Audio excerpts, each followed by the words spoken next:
Hello and welcome to Vlogmas Day 4, I believe, I think. Welcome back.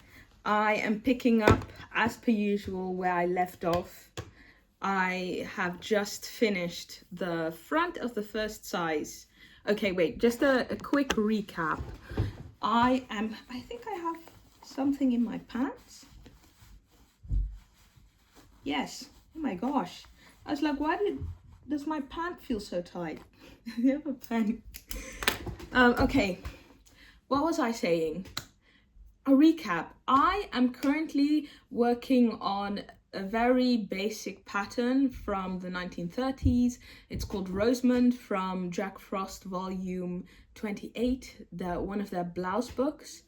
And it's just a simple set-in sleeve, and it has a tiny pocket on the, I believe it's the right hand side, but I've put mine on the left hand side, I think by mistake. Yes, okay, so I decided to use some Donegal tweed, some soft Donegal for this project, and I basically just took that pattern. It was size 14, so that is for someone with a bust circumference of about 32 inches, 80 centimeters. And I took that and I added a bust dart of about a centimeter, since you don't really need that much fabric to accommodate the fullness of your bust if you're around 80 centimeters, 32 inches. And aside from that, I've also calculated or graded it up to one for 90 inches. Oh my gosh. No, not 90 inches. 90 centimeters, 100 and 110. So that's 36 inches, 40 and 44. And yeah, that's kind of what I've been doing this afternoon. It's 6 o'clock right now, so we just got into the evening. So it's going to be an evening filled with working on this and hopefully maybe some finishing as well. I have some projects that I wanted to finish today as well so that I could block them, but I just have so much stuff to do, and I get maybe 30% done of what I want to have done. But the first time around I made this piece, and I made sure to measure it to ensure that I was doing everything correctly, and then I found out that my stitch gauge was off by about 2.5 stitches, actually 3 I believe. And so the row gauge was fine, but the stitch gauge was off. So what that meant was that I'd have to go back to the drawing board. I'd have to change all the stitch gauge again. I did that for the first size and then tried doing the back, and it came out looking way more like what I wanted it to look like. And then after that, I felt confident enough to try and do the front. So I've just finished with this. And now I am going to, what am I going to do? I'm going to press it first just to make it a bit easier. And then I am going to attach one side and add the ribbing for the neck. And then after that, I'm going to do the ribbing for the body, seam it all up, and then put it on my mannequin and just see how it has turned out, which I'm very, very excited for. Yes, so that's the plan. I'm doing the pressing off screen. It's in another room. It's not too, how would I say this? Not too interesting, to be honest. I have videos on my channel as well if you'd like to see how I do it. It's just a piece of cloth, damp, and put it over the piece, put it over the wrong side of the piece, then press an iron to it. That's all there is to it. Okay, gonna put in another session of 25 minutes. Let's go.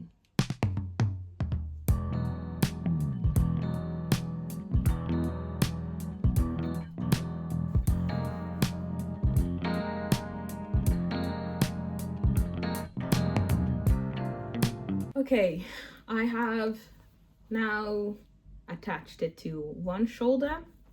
I have picked up all the stitches for the neck, I don't know if it's the correct ratio, because usually I would do 1:1 on the diagonal part, 2:3 on the vertical side, and then 1:1 for the horizontal part, of course.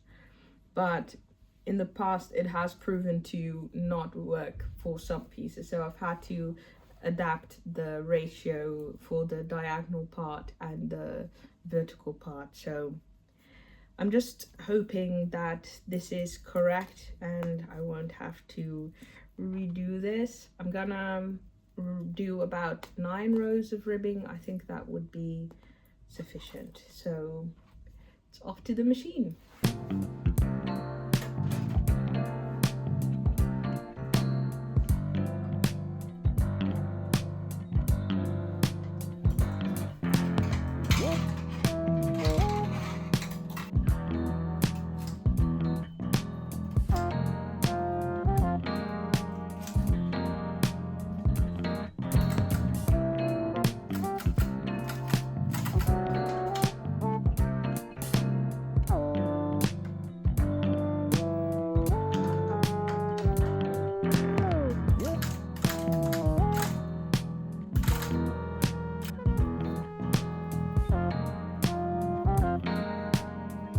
The ribbing is done. I think I made it a bit too tight. I'm not too sure. But just to test it out, I'm just going to seam up the other shoulder, and then I am going to put my head through. I do have a feeling it's a bit tight. I did a tight bind off just because the gauge or the tension, the pitch at which I knit it was also quite tight, which makes it very clean looking. But I don't know if I did it all too tight, but I'll just have to see. Okay, let's give this one a spin. Oh, that opening definitely needs to get a bit larger. That's for one. So I have to take out a bit more buttons. Oof, tight. But is it okay though?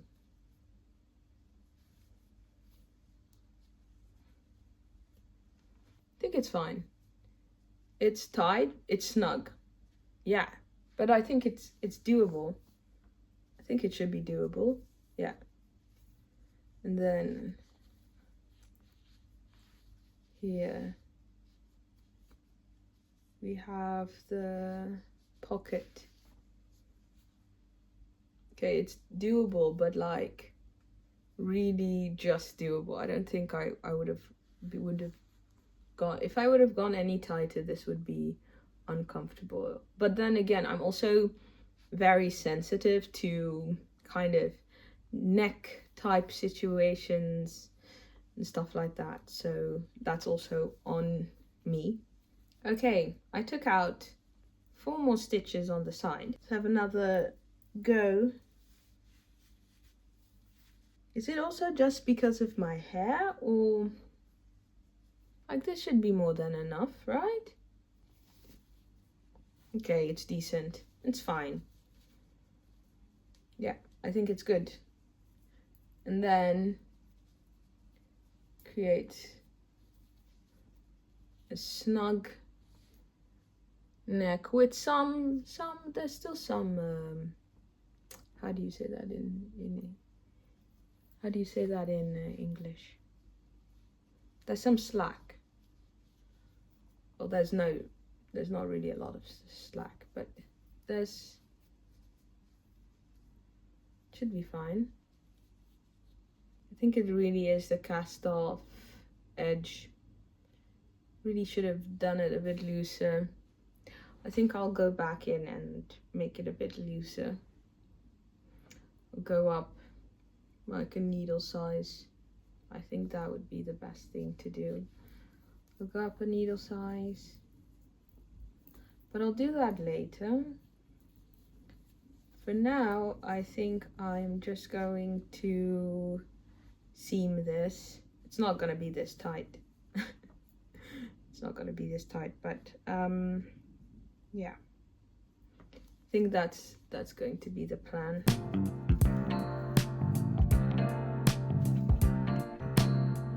It has been about an hour. My memory was full, so I had to wait for everything to sync. But in the meantime, I have seamed both sides up. It's looking quite good. It has the positive ease that I was expecting it to have. And I took out the bind off of the ribbing and I went two needle sizes up, and it's so much nicer. It's way easier to put this thing on and off. I've kept the length of the shoulder for the button plaque just because the buttons are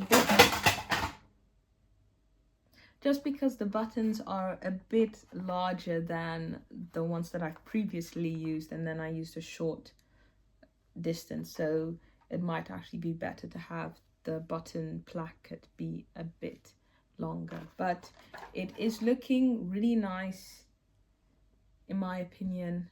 I'm calling it a day for now. I think I really want to read. I haven't been able to read. I've been so busy. Tomorrow morning I am going to pack all of the orders that I received. I tried to do it 2 days ago, but I still had to inquire on some things just for clarity. So I have that to do. I have to answer a couple of emails with regards to potential projects. And then I think after that, it's just back to this. And then I should try and start editing for Vlogmas and on my podcast. And I have to get back into podcasting again because I really do miss it. Yes. Okay. I'm going to bed. It's the next day. It's almost, well, it's 1 o'clock right now. And I have just been tidying up. I have been processing all of the orders that came in. Did all the correspondence. Figured everything out. So I've packed most of the stuff now.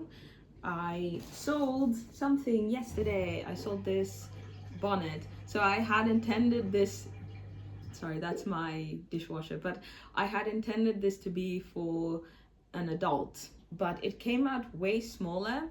Also, I checked the measurements and it seems to come out really small. So in any case, I just kind of measured the depth of this bonnet, so without this section right here, and figured that it would be fine for a child 9 to 10 years old. I checked I checked this book right here, the Knitting Pattern Writing book. It has some head measurements for children in there, so I did that. I also wrote a thank you note on some stationery that I got from Japan. And then I have this tissue paper from the UK. It's really nice. I like it a lot, and I have a bunch of them also of British, I wanted to say flowers, but no, it's birds. And then I have flowers and animals as well, and one from the British Museum, and I think it's from an Asian piece. But hopefully if I sell more, those will also show up in the vlogs. But yes, so the bonnet is here, and then I'm just going to wrap this up like so.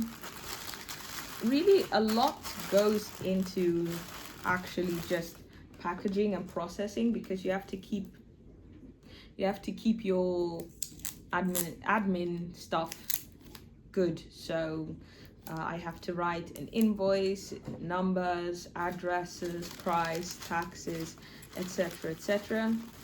I have to do all that. So I'll print one out, put that in the packaging for the customer, and then I'll print one out for myself, and of course keep a digital copy on my computer, yeah, just for tax purposes.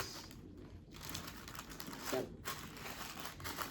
and then I'm gonna be honest, well, the doing shipping things to the US is actually the most painstaking part, I would say, just due to the new tariffs that came in. I have to say, it really does, it affects so many people that the tariffs really suck, and I'm dealing with them firsthand, because now everything that I send to the US, and I have many clients, I think almost everyone who actually bought some knitwear from me is based in the US, and so I have to pay like 18% in taxes.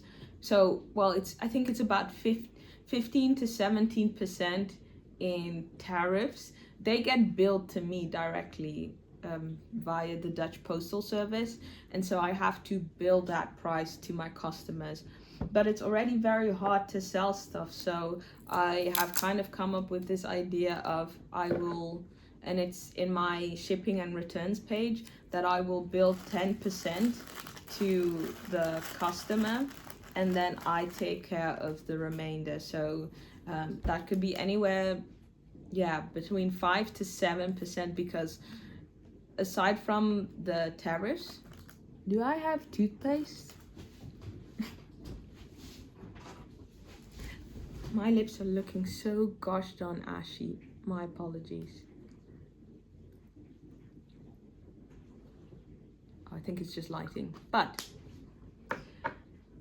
so I then have to absorb about 5 to 7% of those taxes, because not only is it the remainder of the tax that I have to pay, I also have to pay admin fees from the Postal Service, plus they also bill you a percentage of the tariffs for some reason. I think it's about 2% of the tariffs get billed as well. It's just really hard, because it's like I'm just starting out, and to get hit by those tariffs and being in an industry where that is just perpetually undervalued sucks. It makes things so much harder. But yeah, I have some good news. I posted an Instagram, I made an Instagram post, and it kind of blew up. I think it had about 20,000 likes, something like that. And on my Instagram, I had, I think, maybe 400 followers at the start of this week, and I gained about 5,000. And it was nice to get more exposure to my work. Didn't manage to sell anything like via that virality, but it's nice to have a bit more of a following, so that I can show my work a bit better. And one of the highlights was that Deborah Newton, or Deborah, I don't know how to pronounce. It's, some people say Deborah, some people say Deborah. It just depends on the person, I guess, how you pronounce that name. But she is the author of, I think she has 3 knitting books. She has The Finishing School, which I haven't been able to get my hands on, because pretty sure it's pretty pricey to get it here. And then also, she also had Designing Knitwear, and then another one. And I have been reading Designing Knitwear a lot, because it's just really nice. It gives a lot of insight on how to design knitwear and how to create fitted clothing. She has one paragraph on how to draft a fitted cap, and she gives a couple of rules. For instance, I think it's like the armhole depth should be equal to, no, the sleeve width right before the sleeve cap shaping should be twice as wide as the depth of your armhole. So for instance, if you have an armhole depth of 18 centimeters, then the sleeve width being 36 centimeters should increase your chances of getting a well-fitted sleeve cap. So it's those types of things that I constantly refer to in order to get my knitwear to be as tailored as it can be. So she said that she admired my work, and I was like, oh my gosh. She said, well, it looks so nice. And I was like, well, I have you to thank for. I've referred to your work a bunch of times, countless of times. So yeah, that's one of the English books I would say that I would highly recommend.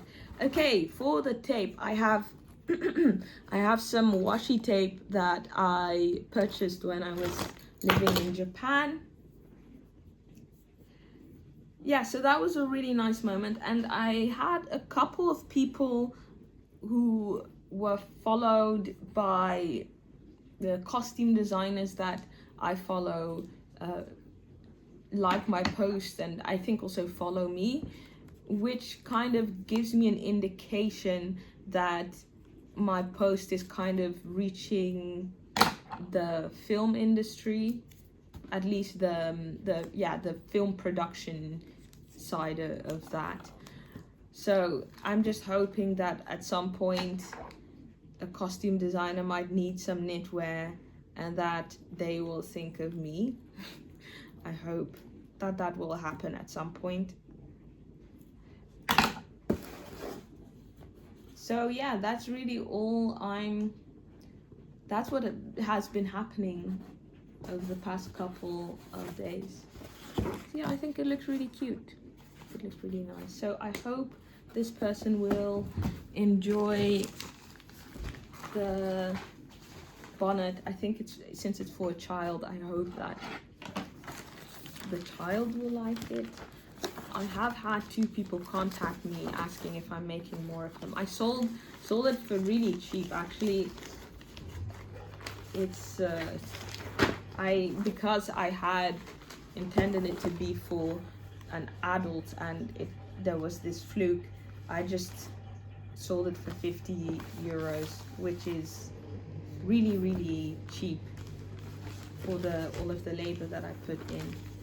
But hey, I am literally not complaining at the moment because yeah, I kind of need the money. So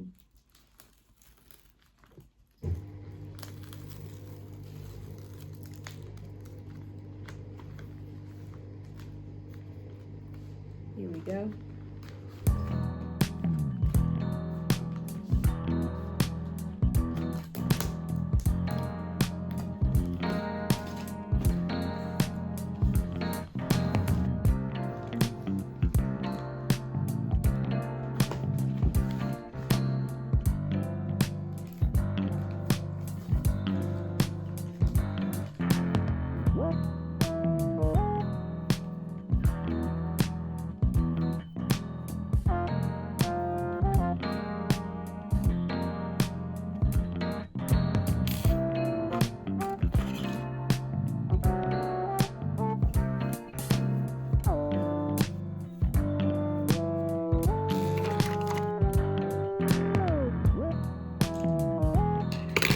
On the 4th day of Vlogmas, Seiji gave to me a jumper from Stitchcraft from 1950.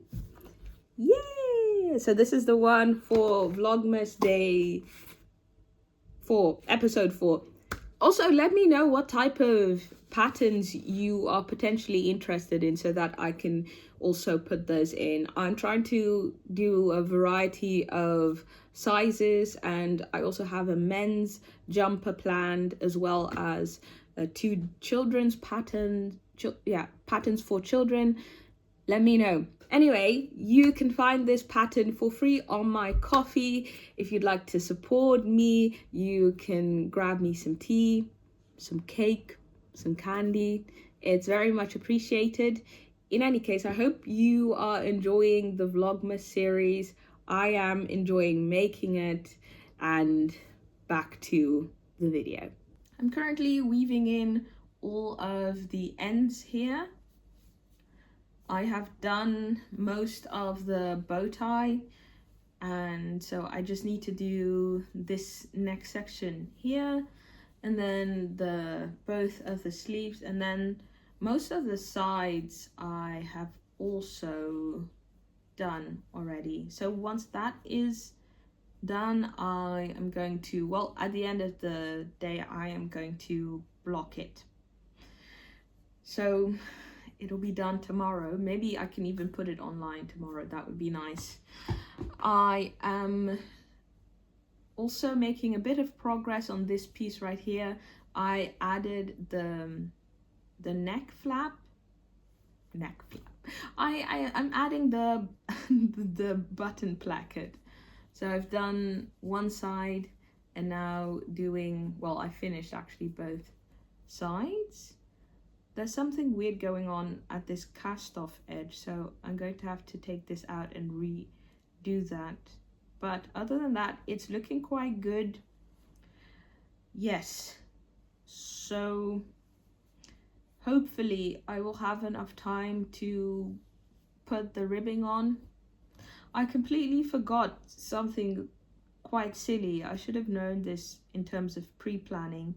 I made this section here where I was going to put in a pocket flap at the back, and the way I did it with the original vest that I made is that I knit up the flap first and then put it on hold, and then came back once I got to this section here and just put, well, kind of, yeah, put the live stitches on hold, and then I knit further on the flap so that I didn't have to do any seaming.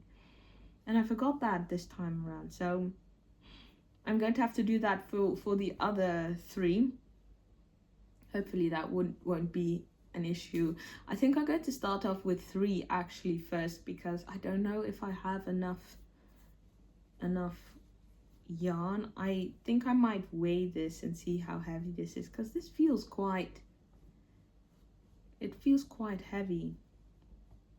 It is a bit thicker than the yarn that I usually work with. This is fingering weight, about 400 meters I believe, and the yarn that I usually work with, which is either BC garn or Horst garn, they're practically the same, about 500 and something meters per 100 grams. Definitely more lightweight, although I do have to say this one feels quite sturdy for some reason. But I also wanted to talk about stuff that was on my mind, stuff that has been haunting me, but in a good way actually. I have been thinking about Annie Blatt. I don't know if that's exactly how you pronounce it. I've done a bit of research into this person, and I'm really saddened by how little information is available about her. So most people might know about Annie Blatt as this knitting brand, this yarn brand, and that is true, that is the case. I am talking about that Annie Blatt, but this was actually a person from the early 20th century. I believe she was born in the 1910s or in the early 1900s. She was a very young woman, I believe from France, don't quote me on that, but I think she was from France. And when she was in her 20s, she decided to become a fashion designer, in particular, a fashion designer working with primarily knitwear. And I don't think that that was something that was very popular at the time, if ever, to be quite frank. And so she made couture knitting. And actually the way I found her is that because I have a lot of old knitting patterns from all over the world, and in particular in the Dutch knitting magazine Margriet Brijsjo. This was a magazine that started off, I think, in the 1950s up until the 1990s. So it used to be once a year, and then it went to twice a year, so summer, spring, and autumn, winter. They would release this knitting book. It was from a women's magazine called Margriet. It's still in print, if I remember correctly. And so this magazine would come, at least in the 50s, during the 50s, it would come out every single year. And the magazine's actually quite hard to find. I am constantly on the lookout for more of them, but it's really hard to get a hold of, especially the older ones. I've got a good amount of 70s and 80s, but the 50s, 60s, very hard. But yes, so in that magazine, and also this German one called Constanze Mode, or Constanze Mode. In that one, it's basically the same way the Margriet magazine works. So it's a women's magazine, and then once or twice a year they have this huge knitting magazine that comes out. And actually there is quite a bit of overlap. If you have both, you'll find the same patterns written in Dutch and German. But in both of them, I've seen some really striking pieces, immaculate and just very detailed, heavy on the lace, and just incredibly striking. And so you see it and you start looking for the number to get the pattern, and it always says this is a design by Annie Blatt and it's couture knitting. There's no pattern for it here. And I'm like, I want to make it. So that kind of started off my research into Annie Blatt, which is why I know this information. A lot of the information is in French, I believe, as well. But what I have been doing is I have been consulting the French library database called Gallica, and I have just been typing in her name, and you can see a lot of her designs there. There's also a photographer who made a lot of pictures of her designs as well. But so you can see her drawings in fashion magazines like Vogue, La Mode, and etc, etc. But there's never instructions. I think she had a store as well. I saw an advert as well. So I'm just thinking, how do I do this? And I think in the end, I've come to the conclusion that if I want to make something, some of her pieces, I'm going to have to just start from scratch and basically just recreate it myself. And so I've been looking at some of her pictures and have been thinking about how I might recreate it, or maybe I think it's better to say actually how I can get inspired by it to make something of my own, because for one, it's not going to be the same, because a lot of these pictures there's just one still, so you can't see what's going on in the back or other sides. And also there are things where I would think, you know what, I would change this and I would do this, but I like the idea of what's going on there. So I found this one very nice Art Deco style dress that had diagonal stripes along the sleeves, and had a boat neck as well. Now I have been working on a boat neck, this one. I don't know if I've shown this one in a vlog before. And it was interesting. It's interesting to work with, but I feel like there's still a lot of, how should I say this? There's still a lot of space for me to improve on getting a boat neck to look as good as I would like it. I think, yeah, the challenge I found with boat necks is making sure that it doesn't choke. me and also that, or the person who's wearing it, and making it look flattering. I want to know how the shaping of the shoulders should be, because I've been thinking, this has been in my mind for the past week now, because I've been kind of sketching out the idea in my mind how I would like to make this dress. First of all, I want to make a two-piece.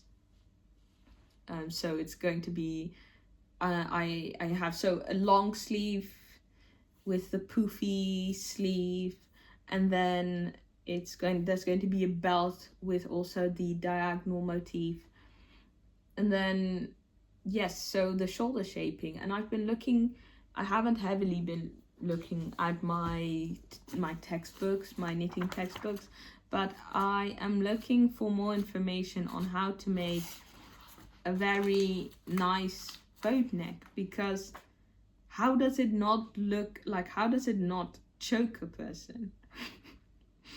And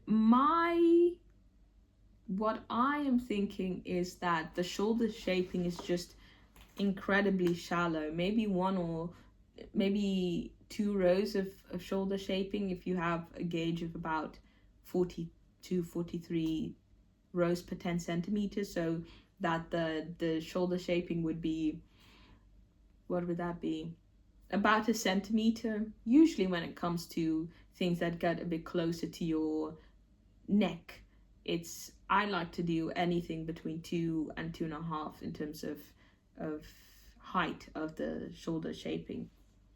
So I was thinking, because also with this pattern there was quite a bit of shoulder shaping, I think maybe 1.5 centimeters.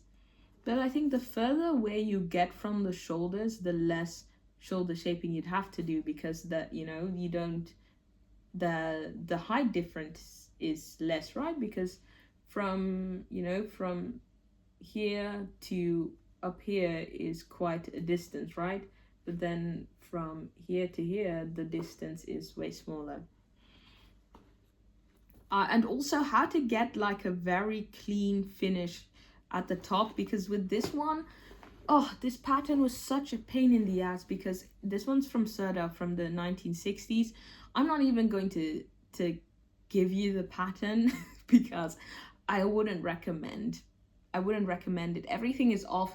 The way they tell you the measurements, the final measurements of this pattern doesn't even make sense, because it gives the measurements of the piece and then it doesn't take into account the 4 salvage stitches that are going to get taken out due to just seaming things up. And the gauge is quite large of the original as well, which is, it's like 24 stitches per 10 centimeters, I think. And it's just like, why don't you just, if that's the measurement you want, why don't you add a stitch on each side for every single flat piece, just to make sure that it comes out correctly? Because now this one has come out smaller than I wanted it to be. I should have checked though, so that's on me, but also on them. But then the worst part of it was definitely, my apologies, it was the finishing on the sleeves, on the neck, on the bottom. They tell you to do 1 by 1 rib, right? And then they tell you to fold it. I don't know who came up with that, but that was a dumb idea, because it looked awful. It looked so bad, and I struggled with finding a nice way to finish things. And in the end, I just ended up with the simple hem. Just a hem with a pearl bump up top to force the hem to lie flat and in the correct position. So I had to take so much out and reduce so many things. It was so annoying, and that's why I still haven't finished it, because it's just, when I think about this, I think about but really what I need to do is just hem the bottom and then hem the sleeve and then put elastic in the sleeve to snatch it up a bit, because it does fan out a tiny bit. But other than that, it's basically done.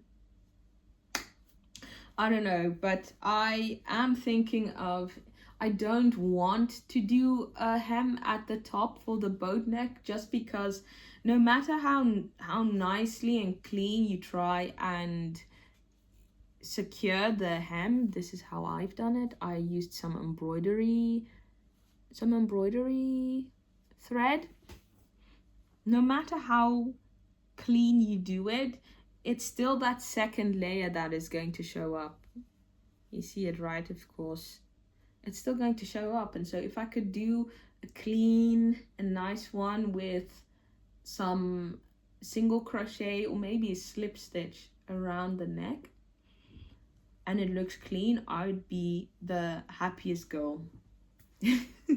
But I don't know if that's going to work out. I'm also thinking of maybe experimenting with some elastic thread as well, but that's something that I should look into. But yeah, that's my yap session for tonight. I am gonna continue seaming this up, weaving the ends in, I mean.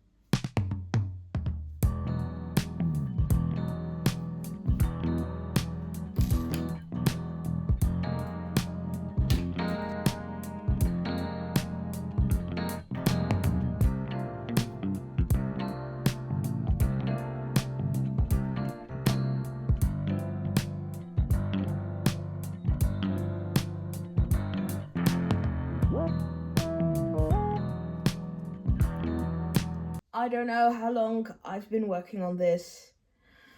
I think about 1.5 hours it must be, but I had such a hard time getting the button placket to sit decent, and I think I've done an acceptable job at this point.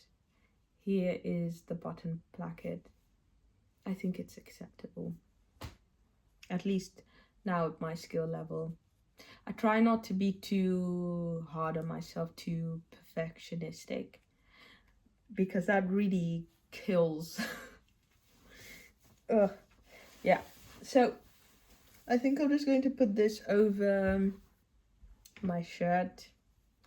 It is supposed to be slightly larger. There is supposed to be some positive ease, so it shouldn't be that big of an issue. Okay, so now the button placket is actually in place. Let's see how easy or how difficult it will be to put my head through.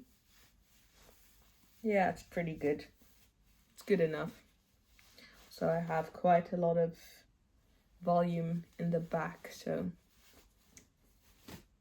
it always looks like such a mess with the button placket, just due to the large amount of threads, yarn, etc. Okay. Yes. You know, in hindsight, maybe I didn't make the armhole too deep on the first time that I made this. It's a dark green vest. I think it's still in my bedroom, but yeah, I was thinking, why is it so low? But also just looking at the pattern, the armhole is pretty deep. I'm pretty sure that for 32 inches, so 80 centimeters, the depth was 7 inches. So what's that? 14 plus 3.5, like 17.5 centimeters, roughly. That's pretty deep for someone with a bust circumference of 80 centimeters. Usually you'd go for an armhole depth of 15 centimeters if you want it really snug. Something like that. Did I do the buttonholes correctly? No. Should go a bit higher up. Okay. Ooh. Sitting nicely. Looks good, I think. Yeah. Oh, I did.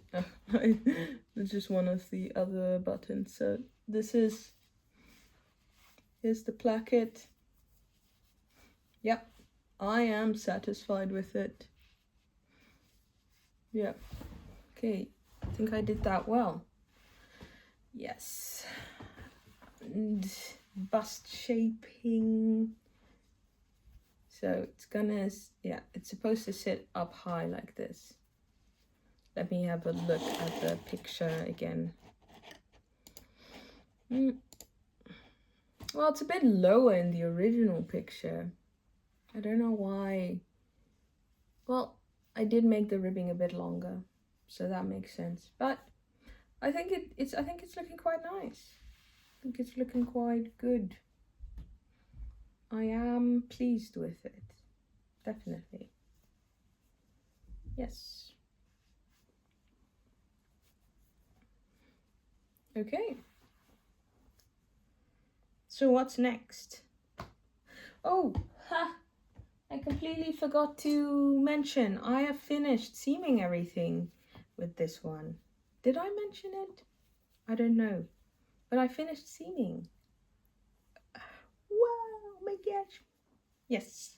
So this one's done. Graded it. It went well. I think I would like to grade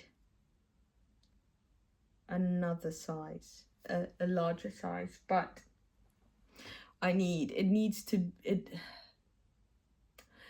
it would mean that I would have to knit this again, and this takes so much time. Just the knitting of the moss stitch takes a lot of time, and I don't have that at the moment, unfortunately. It's okay, I'll figure something out. But I think it's a success so far, this one. I'm very happy yeah, with this. Yeah. Okay. I don't want to drink above what I just finished my work. I don't really know what to do now. I have lots of things to seam. Seaming is so, it's the last part of the things. I have so many things to seam. I should just bite the bullet and just do it. I should just do it. Yeah. I've been also thinking about creating a men's sweater that's a bit larger than what I've done before, because my mannequin, it starts as from a chest circumference of 94 centimeters. So about, what's that? 4 times 4 times divided 2.5. It's about 38 inches at the chest. That's where it starts. And all these vintage patterns from the 1930s, their standard size is for someone who has a 36-inch chest, and I think that's currently a small or an extra small. I'm not too sure, but I have to write a pattern for that as well. I'm so tired. It really is a lot of work. It is. Usually I don't want to film everything what I'm in terms of life that I'm doing. I really want to keep these vlogs on knitting and stuff, but trying to have a balanced life and setting up a knitting company, like a knitwear company, is so hard.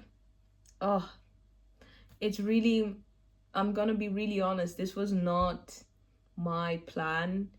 I'm currently in like the most non-ideal spot that I can be at, because I've been trying to apply for jobs and it's so hard to just find a regular job. The one that I was at previously, I don't think I can say much about it, but there were some ethical things that I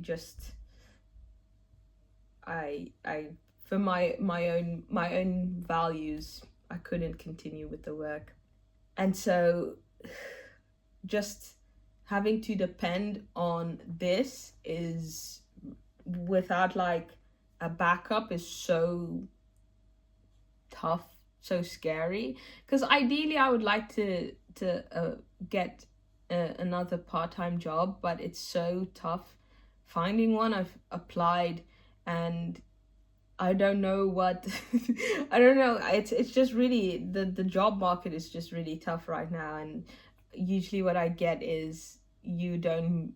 I applied for, I think, a couple of bookstores as well, and they said that they found people that had better competencies than I did.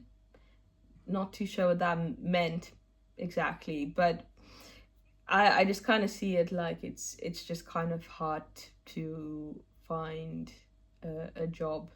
So yeah, it's really not ideal. So I just keep on trying to keep a balance of getting in enough sleep, cooking for myself, keeping all of my affairs in order, all of that. But I think for the situation that I'm in, I'm doing pretty good. I'm like very proud of myself. It's been really a tough couple of months. It really has been. But, you know, in life I've gone through a lot of really awful things, really bad things. And so August kind of felt like, oh, okay, well, this is not surprising that this type of stuff is happening. And really what I've learned is that the best thing that you can do is just keep on going and hoping that things get better in the future. Yeah, despite of all of the bad stuff happening, I feel that I'm in a position where I am really focusing on myself and putting myself on top, so to speak. I have so much energy and so much drive for myself, and so channeling that has been really good for me despite the situation. Okay, so yeah, in the meantime I've been churning, thinking what should I do, and I think I have decided to do the bag, to weave in the ends of the bag. This is the longest project that I've had that is still active for me, my oldest project. And I should just get the book where I got it from, look at how I have to sew the handle, put it up on the website tomorrow, and this one as well. That would be great. And so if I have enough time after this, it's about 11 o'clock. I think I might go to bed at 1. So I have about 4 more, how would I say this, 4 more sessions left in me. I might try and see what I can do for this one. I have the buttons, they're very accessible at this point, so I'm going to try and get those. And then if I still have even more time, I'm going on the computer and I'm going to rewrite the other patterns, because I haven't adjusted the stitch gauge for the other patterns. And then I can continue with this tomorrow. Yes, I think the buttons work. I think they do work. And also I got, I think, about 2 or 3 requests for the children's bonnet.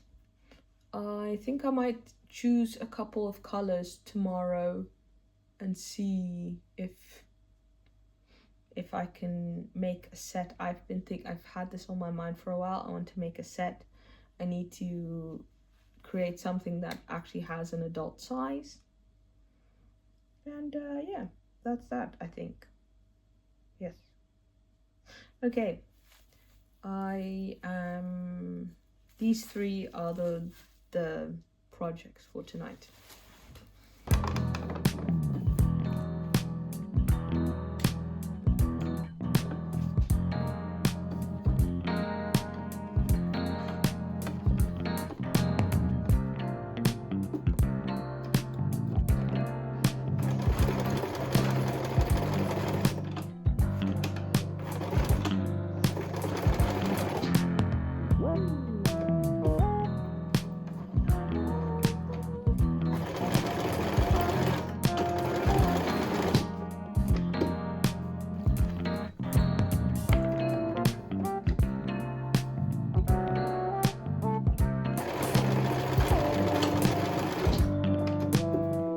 Okay, so I have just zigzag stitched 3 elastics. I had that Japanese dolman sleeve blouse with abstract ginkgo trees, crochet, whoa, embroidered on top, but then I did surface crochet for that.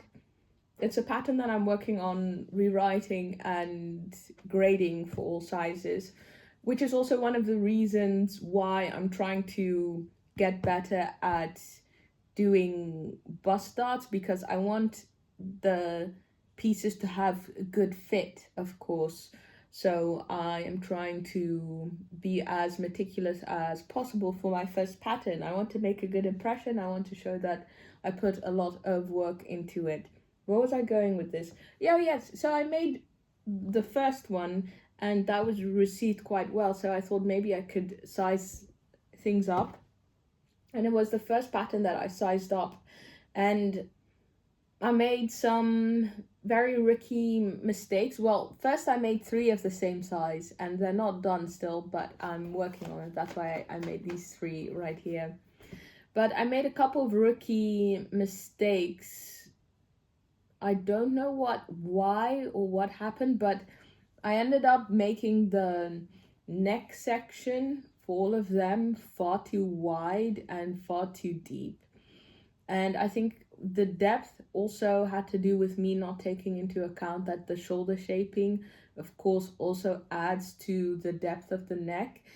It's quite straightforward if you think about it, right? So if you cast off here for the neck and then it's time for the shoulder shaping, yes, it's short rows, but you're not doing any short rows here. You're not quitting with adding stitches on this side.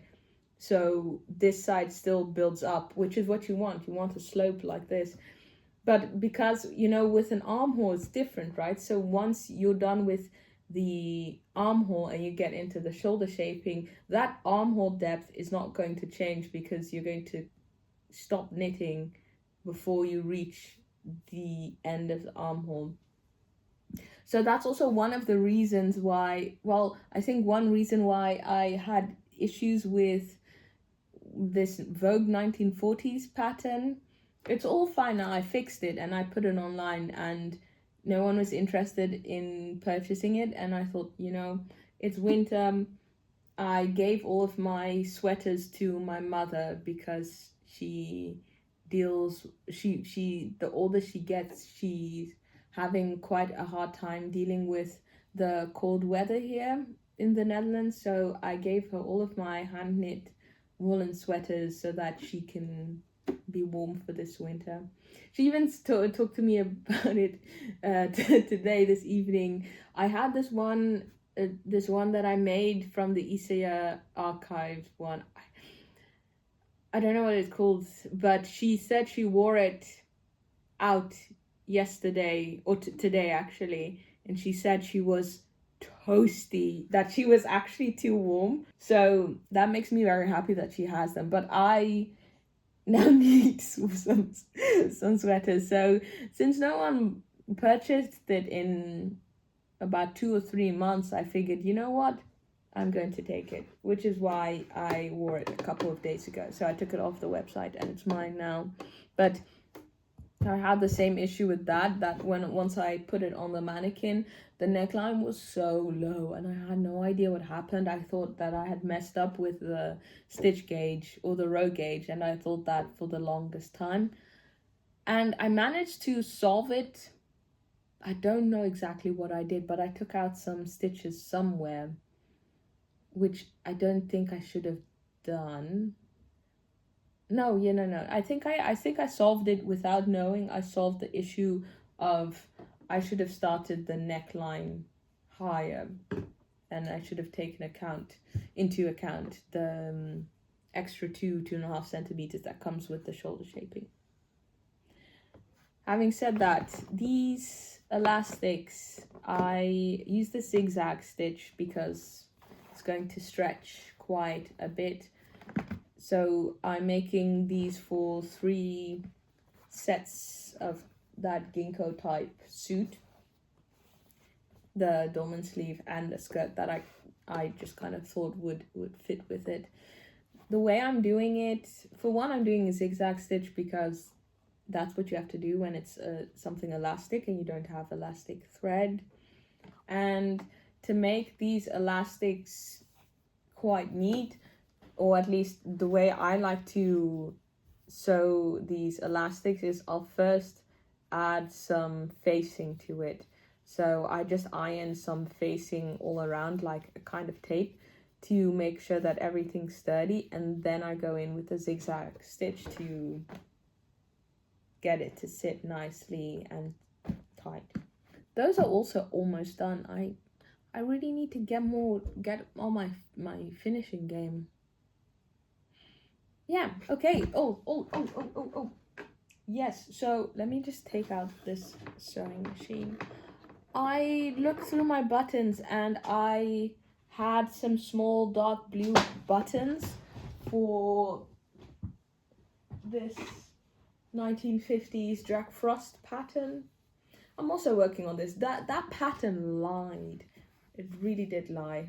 I said it before, but I'm working on this one, and I had some dark blue buttons from Haute Nouveauté. Haute Nouveauté. I had some buttons from that brand. It was dark blue, but I held it against the cloth and it didn't look quite right. I think it was too dark for it to be nice. So I thought maybe if I just choose one of the colors here for the buttons, and they had to be small as well. Ooh, I have some red ones. I have some red buttons, but then I thought, I also have some light blue ones. And I had used them for another dolman sleeve sweater before. Ooh. These ones. Let me just get a good hold. These ones right here. And they go quite well. I think it would look nice. Yeah, I think it would look nice. And if not, I still have the red buttons, so I can have a look at those as well. But that's it, really. I have my bucket set in the corner just to make sure that I won't forget to block the blue blouse. It would be great if I could put 3 more things on the website tomorrow. Yes, that would be great. Okay. What have I done here for this blouse? Oh my gosh. Yeah, I was done with this. I was done with sewing and everything, with knitting. So it's really only seaming. So, okay. A seaming job it is. I am a bit peckish. I don't have anything readily available to me. I'd have to make pancakes. I don't want to make pancakes. I ate all of the snacks that I had, unfortunately. I bought a bag of chips yesterday and I went through it like crazy. And I bought candy as well, some M&Ms, went through that. Bought some candy again, went through that today. Really not that good of a good thing to do, to kind of inhale everything. But I had a drought. I thought it would be good to be a bit healthy, and then the sugar just came, and the sugar and the salt just came. And I was like, yeah, I want to eat everything. I have so many ideas. It's really tough. It's tough sometimes getting through the stuff that I'm working on, because I'm constantly having new ideas. I think that's just kind of how my brain works. I'm constantly feeling incentivized to make something new, to just start something new, and it's not good because I have so many things I still need to finish, and I'm like, just start something. Yes. Okay, back to reality. I think I need a break. Gonna take a break, lie down for a bit. I think I might have some tea.